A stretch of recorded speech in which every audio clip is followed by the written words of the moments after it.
अध्याय 1। सुख का सीधा मार्ग। हम में से प्रत्येक व्यक्ति सुख की खोज में है, किंतु हम नहीं जानते कि सच्चा सुख क्या है। हम अपने चारों ओर सुख का विज्ञापन तो बहुत देखते हैं, किंतु प्रत्यक्षतः सुखी लोग हम बहुत ही कम देखते हैं। इसका कारण है कि बहुत ही कम लोग यह जानते हैं कि सच्चे सुख की स्थिति नश्वर पदार्थों से परे है। यह वह सच्चा सुख है जिसका विवेचन भगवद गीता में भगवान कृष्ण ने अर्जुन को समझाया है। सुख का अनुभव साधारणतया हमारी इंद्रियों के माध्यम से होता है। उदाहरण के लिए, एक पत्थर के पास कोई इंद्रियां नहीं है, अतः वह सुख या दुख का अनुभव नहीं कर सकता। विकसित चेतना अविकसित चेतना की अपेक्षा सुख और दुख का अनुभव अधिक गहराई से कर सकती है। वृक्षों में चेतना होती है, किंतु वह विकसित नहीं होती है। वृक्ष सभी तुओं में दीर्घकाल तक खड़े रह सकते हैं, पर उनके पास दुख का अनुभव करने का कोई साधन नहीं है। यदि किसी मानव को वृक्ष के समान केवल 3 दिन या इससे भी कम समय तक खड़ा रखा जाए, तो वह यह सहन नहीं कर सकेगा। सारांश यह है कि प्रत्येक चेतन प्राणी सुख दुख का अनुभव अपनी चेतना के विकास के अनुसार ही करता है। इस भौतिक संसार में हम जो सुख अनुभव कर रहे हैं, वह सच्चा सुख नहीं है। यदि कोई व्यक्ति किसी वृक्ष से पूछे, क्या तुम सुखी हो, तो वृक्ष यदि बोल सकता तो कदाचित यही कहता, हाँ, मैं यहाँ वर्ष भर खड़े खड़े सुखी हूँ। वायु और हिमपात का बहुत ही आनंद ले रहा हूँ, आदि आदि। एक वृक्ष इस प्रकार की स्थिति में आनंद अनुभव कर सकता है, परंतु मानव के लिए आनंदानुभव का यह एक अत्यंत निम्न स्तर है। चेतन प्राणियों के विभिन्न प्रकार और उनकी विभिन्न श्रेणियां हैं, और उनके सुख की परिकल्पनाएं और अनुभूतियां भी विभिन्न प्रकार और श्रेणियों की हैं। यद्यपि एक पशु यह देख सकता है कि दूसरे पशु की हत्या हो रही है, तथापि वह घास खाता रहेगा, क्योंकि उसके पास यह समझने की कोई योग्यता नहीं है कि अगली बार वह मारा जा सकता है। वह सोचता है कि मैं सुखी हूं, पर दूसरे ही क्षण वह मारा जा सकता है। इस प्रकार सुख की अलग अलग श्रेणियां होती हैं, किंतु इन सब में सर्वोच्च सुख क्या है? श्री कृष्ण अर्जुन से कहते हैं, सुखमात्यंतिकं यत्तद् बुद्धिग्राह्यं तीन्द्रियं वेत्ति यत्र न चैवायं स्थितश्चलति तत्वतः। उस परमानंद की स्थिति, समाध्यवस्था में साधक दिव्य इंद्रियों के द्वारा अनंत दिव्य सुख का अनुभव करता है। इस प्रकार स्थित हुआ साधक सत्य से कभी विचलित नहीं होता। भगी 6.29। यदि कोई मानव सुख प्राप्त करना चाहता है, तो उसे बुद्धिमान होना आवश्यक है। पशुओं के पास वस्तुतः विकसित बुद्धि नहीं होती, इसलिए वे जीवन का ऐसा सुख नहीं ले सकते जैसा मानव ले सकते हैं। एक मृत व्यक्ति के भी हाथ, पैर, आँख, नाक आदि अब इंद्रियां होती हैं, फिर भी वह आनंद नहीं ले सकता। ऐसा क्यों? ऐसा इसलिए होता है क्योंकि सुखानुभव करने वाली चेतन शक्ति उस शरीर से लुप्त हो चुकी होती है और शरीर में कोई शक्ति नहीं बची होती। यदि हम थोड़ा बुद्धिपूर्वक इस विषय पर और अधिक विचार करेंगे, तो पाएंगे कि जो वास्तव में सुख का अनुभव कर रहा था, वह शरीर नहीं था, अपितु उसके भीतर रहने वाली सूक्ष्म चेतना थी। मनुष्य चाहे समझे कि वह शारीरिक इंद्रियों के माध्यम से सुख उठा रहा है, किंतु वस्तुतः सुख भोक्ता तो आध्यात्मिक स्फुलिंग है। उस स्फुलिंग में सदा आनंदोपभोग करने का सामर्थ्य रहता है, किंतु भौतिक आवरण के कारण वह सामर्थ्य हमेशा अभिव्यक्त नहीं होता है। हमें पता हो या नहीं, उस चेतना स्फुलिंग की उपस्थिति के बिना शरीर के लिए आनंद का अनुभव करना असंभव है। यदि किसी पुरुष को सुंदर मृत स्त्री का शरीर दिया जाए, तो क्या वह उसे स्वीकार करेगा? कभी नहीं, क्योंकि उस शरीर से आध्यात्मिक स्फुलिंग बाहर निकल चुका है। पहले आध्यात्मिक स्फुलिंग उसी स्त्री शरीर की देखभाल भी कर रहा था। जब वह आत्मस्फुलिंग निकल जाता है, तब शरीर नष्ट हो जाता है। इसका तात्पर्य यह हुआ कि यदि आत्मा आनंदोपभोग कर रहा है तो उसकी इंद्रियां भी होनी चाहिए, अन्यथा वह आनंदोपभोग कर कैसे सकता है। वेद इसकी पुष्टि करते हैं कि यद्यपि आत्मा अणु के समान सूक्ष्म है, तथापि वही वास्तव में आनंद का भोक्ता है। आत्मा को नापना तोलना संभव नहीं है, किंतु इसका अर्थ यह नहीं है कि आत्मा का कोई परिमाण ही नहीं है। जो पदार्थ हमें एक बिंदु से अधिक न लगे और जिसकी कोई लंबाई चौड़ाई भी दिखाई न दे, उसे भी यदि हम अणुवीक्षण यंत्र से देखें तो उसमें हमें लंबाई और चौड़ाई दोनों दिखाई देंगी। इसी प्रकार आत्मा का भी अपना परिमाण होता है, पर हम उसका अनुभव नहीं कर सकते। जब हम कोई वस्त्र खरीदते हैं तो उसे शरीर के अनुरूप बनाया जाता है। आध्यात्मिक स्फुलिंग का भी आकार होना चाहिए, अन्यथा यह कैसे हुआ कि उसे धारण करने के लिए भौतिक शरीर का विकास हुआ। निष्कर्ष यह है कि दिव्य आत्मा निर्विशेष नहीं है। यह यथार्थ में एक व्यक्ति है। ईश्वर एक वास्तविक पुरुष हैं और उनका सूक्ष्म अंश होने के कारण आत्मा भी एक व्यक्तित्व है। यदि पिता में निजी स्वरूप और विशिष्टता है तो पुत्र में भी ये अवश्य होंगे, और यदि पुत्र में ये हैं तो हम निश्चित रूप से कह सकते हैं कि पिता में भी ये होंगे। अतः यह कैसे हो सकता है कि भगवान की संतान होकर हम अपने स्वरूप और विशिष्टता को तो स्थापित करें और अपने परम पिता भगवान में उनको नकारें। अतीन्द्रियम शब्द का अर्थ यह है कि यथार्थ आनंद या सुख का अनुभव करने के लिए हमें इन भौतिक इंद्रियों के परे जाना होगा। रमन्ते योगियोनन्ते सत्यानंद चिदात्मनि, जो योगी आध्यात्मिक जीवन के अभिलाषी हैं, वे भी अपने अंतःकरण में स्थित परमात्मा पर चित्त को एकाग्र करके सुखानुभव करते हैं। यदि कोई आनंद न हो, कोई सुख न हो, तो इंद्रियों को नियंत्रण में रखने के लिए इतना कष्ट उठाने की क्या आवश्यकता है। इतना कष्ट उठाने में योगीजन किस प्रकार आनंदानुभव करते हैं।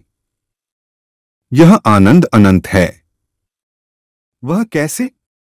आत्मा शाश्वत है और परमेश्वर भी शाश्वत हैं, अतः उनमें होने वाला परस्पर प्रेम का आदान प्रदान भी शाश्वत है।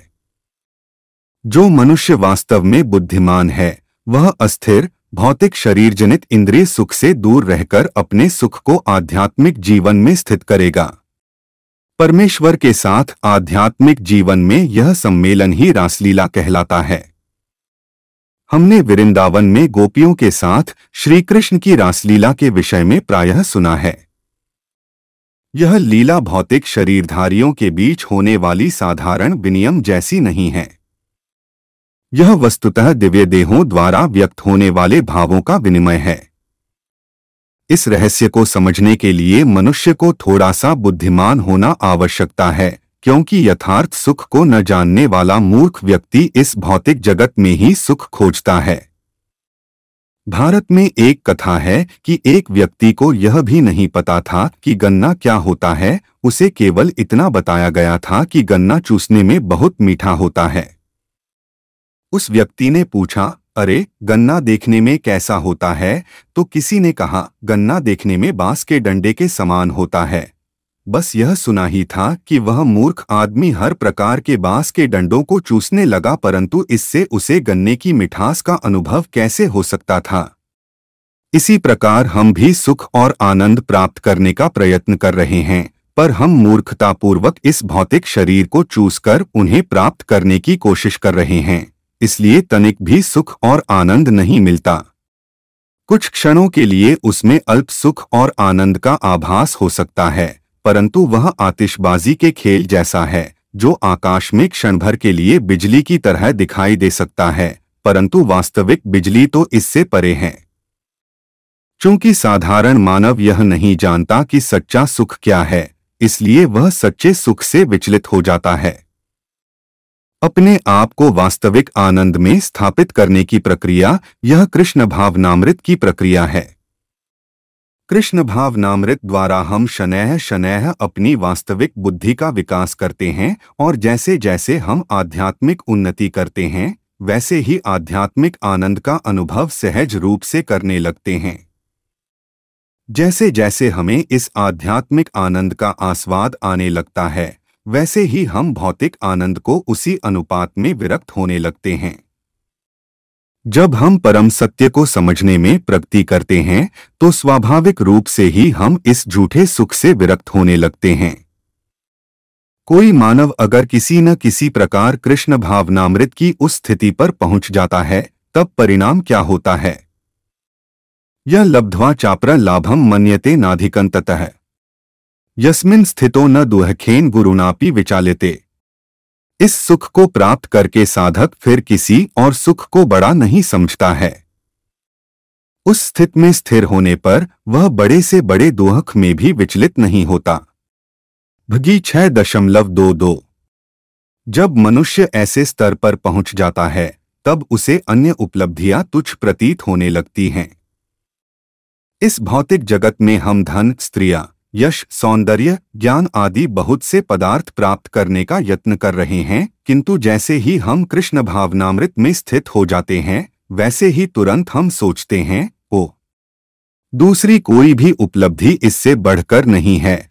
कृष्ण भावनामृत इतना शक्तिशाली है कि इसका अति अल्प अनुभव भी मनुष्य को महानतम संकट से रक्षा कर सकता है।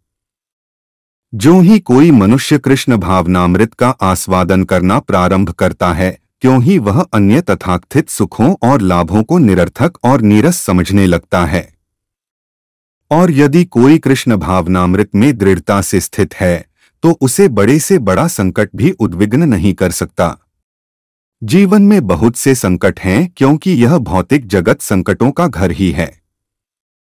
किंतु हम इस ओर से आंखें मूंद लेते हैं और मूर्खतावश हम इन संकटों के साथ समझौते का प्रयत्न भी करते हैं। हमारे जीवन में संकट के अनेक क्षण आ सकते हैं, किंतु यदि हम कृष्ण भावनामृत का अभ्यास करते हुए भगवत धाम लौटने की तैयारी करें, तो हमें संकटों की चिंता नहीं रहेगी। उस समय हमारी मनः स्थिति यह होगा, संकट तो आते जाते ही रहते हैं, कोई चिंता नहीं, उन्हें आने दो। जब तक मनुष्य भौतिक धरातल पर रहता है और अपनी पहचान नश्वर भौतिक तत्वों से निर्मित स्थूल शरीर के साथ करता है, तब तक ऐसा समझौता कर पाना बड़ा कठिन है। किंतु मनुष्य कृष्ण भावनामृत में जितनी अधिक प्रगति करता है, वह शारीरिक उपाधियों और भौतिक बंधनों से उतना ही अधिक मुक्त होता चला जाता है। श्रीमद् भागवत में इस भौतिक जगत की तुलना एक महासागर से की गई है। इस भौतिक ब्रह्मांड के अंतरिक्ष में लाखों करोड़ों ग्रह नक्षत्र तैर रहे हैं, और हम यह कल्पना कर सकते हैं कि इसमें कितने आंध्र, अटलांटिक और प्रशांत महासागर होंगे।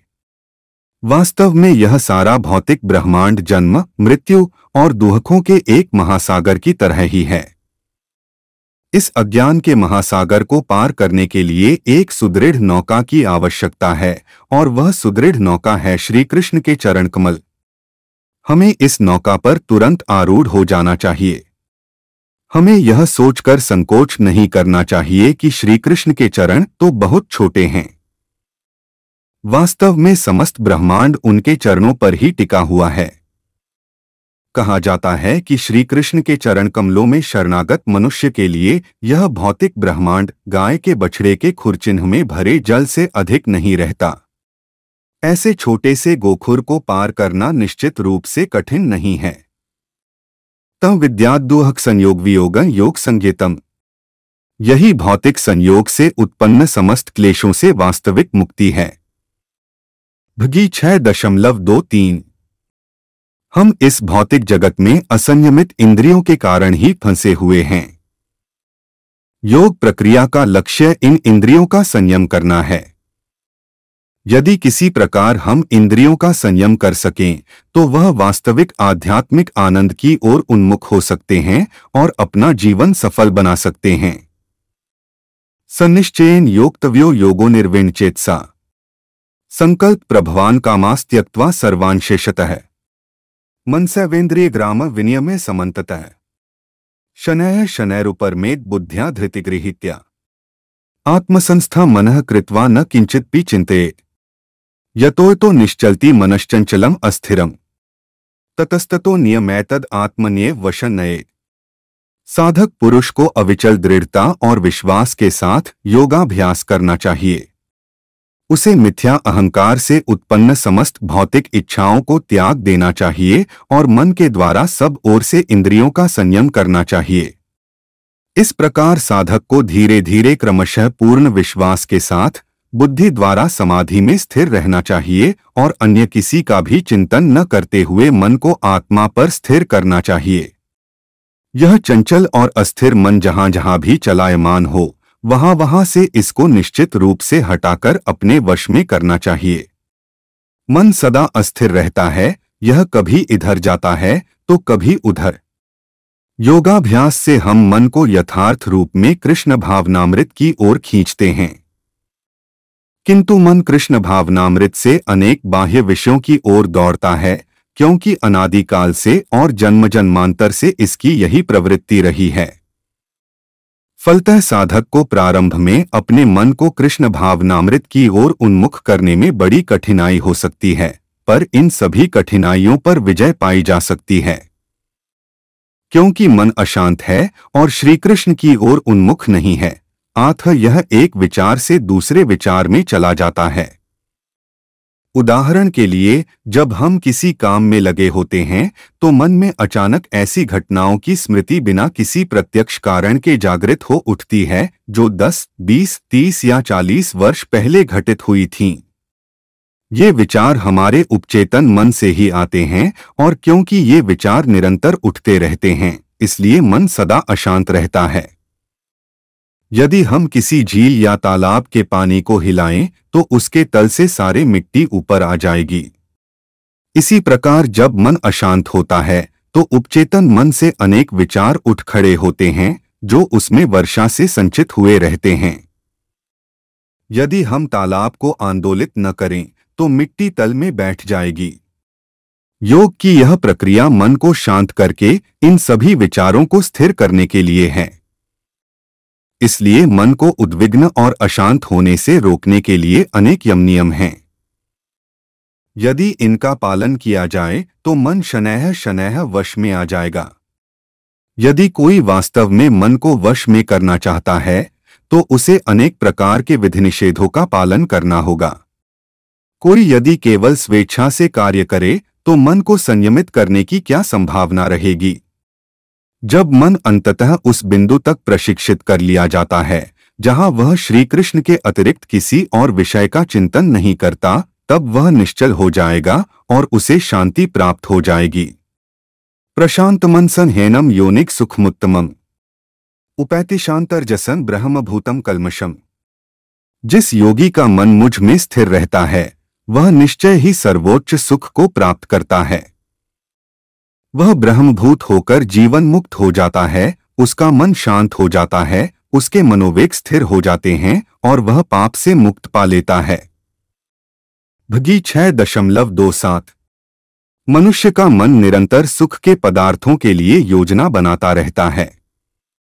वह सदा यही सोचता रहता है, मुझे यह सुखी बना देगा या वह सुखी बना देगा, सुख यहाँ है, सुख वहाँ है।